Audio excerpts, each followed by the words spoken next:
Understanding YouTube and XMP metadata. YouTube reads XMP data to understand the technical specifications meant to compose and serve a video. Using this information, YouTube can alter your video to change or align with its standard requirements. Getting the metadata correct for YouTube starts with your camera settings. Although, it can be controlled before uploading to YouTube through an editing workflow, giving your videos the best chance to be seen. Good search engine optimization, SEO, on written content contributes to where a web page ranks in Google's search results. The same can be said for YouTube. Information such as title, keywords, description, hashtags, and location all play a part in the ranking algorithm once the video has been uploaded.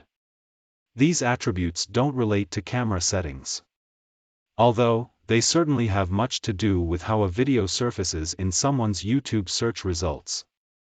With this aside, the next important XMP setting is the quality of the video and whether or not it meets its standard requirements. Set your color space correctly. More often than not, creators overlook the importance of aligning metadata with YouTube's published requirements. One of these requirements to look out for is color space. Pay extra attention to your recording format and color space when recording video using a DSLR or camcorder.